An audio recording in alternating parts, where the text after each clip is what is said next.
रसूलों के अमाल और उसका 17 बाब जो 34 आयत पर मुश्तमिल है। फिर वो अम्फिपुलुस और अपुलूनिया होकर थिस्सलुनीके में आए, जहाँ यहूदियों का एक इबादत खाना था, और पौलुस अपने दस्तूर के मुआफिक उनके पास गया और 3 सब्तों को किताबे मुकद्दस से उनके साथ बहस की और उसके मानी खोल खोल कर दलीलें पेश करता था कि मसीह को दुख उठाना और मुर्दों में से जी उठना जरूर था, और यही यीशु जिसकी मैं तुम्हें खबर देता हूँ मसीह है। उनमें से बाज ने मान दिया और पौलुस और सीलास के शरीक हुए, और खुदाप्रस्त यूनानियों की एक बड़ी जमात और बुतेरी शरीफ औरतें भी उनकी शरीक हुईं। मगर यहूदियों ने हसद में आकर बाजारी आदमियों में से कई बदमाशों को अपने साथ लिया और भीड़ लगाकर शहर में फसाद करने लगे, और यासून का घर घेर कर उन्हें लोगों के सामने ले आना चाहा। और जब उन्हें ना पाया तो यासून और कई और भाइयों को शहर के हाकिमों के पास चिल्लाते हुए खींच ले गए कि वो शख्स जिन्होंने जहान को बागी कर दिया यहाँ भी आए हैं, और यासून ने उन्हें अपने यहाँ उतारा है, और ये सब के सब कैसर के अहकाम की मुखालिफत करके कहते हैं कि बादशाह तो और ही है, यानी यीशु। ये सुनकर आम लोग और शहर के हाकिम घबरा गए, और उन्होंने यासून और बाकियों की जमानत लेकर उन्हें छोड़ दिया। लेकिन भाइयों ने फौरन रातों रात पौलुस और सीलास को बेरिया में भेज दिया। वो वहां पहुंचकर यहूदियों के इबादत खाने में गए। ये लोग थिस्सलुनीके के यहूदियों से नेक जात थे, क्योंकि उन्होंने बड़े शौक से कलाम को कबूल किया और रोज बरोज किताबे मुकद्दस में तहकीक करते थे कि आया ये बातें इसी तरह हैं।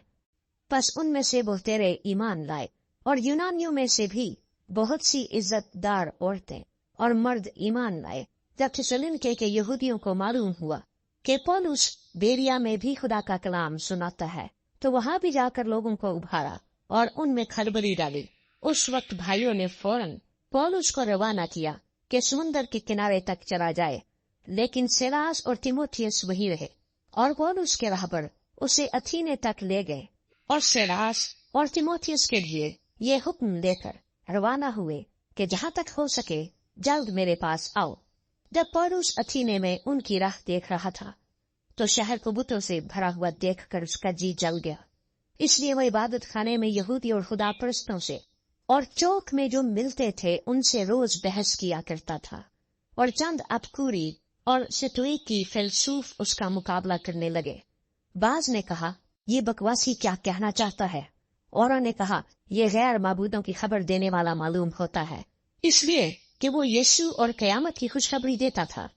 बस वो उसे अपने साथ अरियुपगुस पर ले गए और कहा, आया हमको मालूम हो सकता है कि ये नई तालीम जो तू देता है क्या है, क्योंकि तू हमें अनोखी बातें सुनाता है।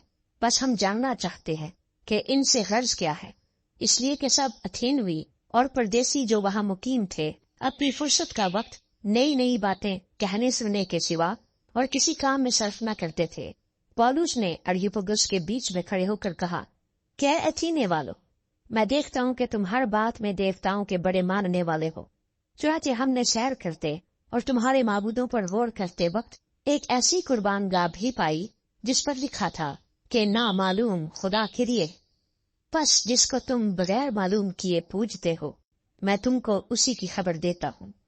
जिस खुदा ने दुनिया और उसकी सब चीजों को पैदा किया, वो आसमान और जमीन का मालिक होकर हाथ के बनाए हुए मंदिरों में नहीं रहता, न किसी चीज का मोहताज होकर आदमियों के हाथों से खिदमत लेता है, क्योंकि वो तो खुद सबको जिंदगी और सांस और सब कुछ देता है।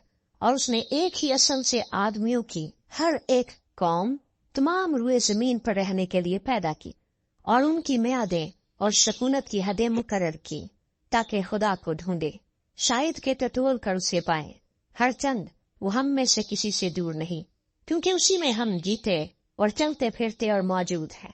जैसा तुम्हारे शायरों में से भी बाज ने कहा है कि हम तो उसकी नस्ल भी हैं। बस खुदा की नस्ल होकर हमको ये ख्याल करना मुनासिब नहीं कि ज़ाते इलाही उस सोने या रुपए या पत्थर की मानंद है जो आदमी के हुनर और एजाद से घड़े गए हों। बस खुदा जहालत के वक्तों से चश्मपोशी करके अब सब आदमियों को हर जगह हुक्म देता है कि तौबा करे, क्योंकि उसने ایک دن ٹھہرایا ہے جس میں وہ راستی سے دنیا کی عدالت اس آدمی کی معرفت کرے گا جسے اس نے مقرر کیا ہے، اور اسے مردوں میں سے جلا کر یہ بات سب پر ثابت کر دی ہے۔ جب انہوں نے مردوں کی قیامت کا ذکر سنا تو بعض ٹھٹھا مارنے لگے، اور بعض نے کہا کہ یہ بات ہم تجھ سے پھر کبھی سنیں گے۔ اسی حالت میں پولس ان کے بیچ میں سے نکل گیا، مگر چند آدمی اس کے ساتھ مل گئے اور ایمان لیا۔ ان میں دیونسیوس اور ایریوپیدس کا ایک حاکم اور دمرس نام ایک عورت تھی، اور بعض اور بھی ان کے ساتھ تھے۔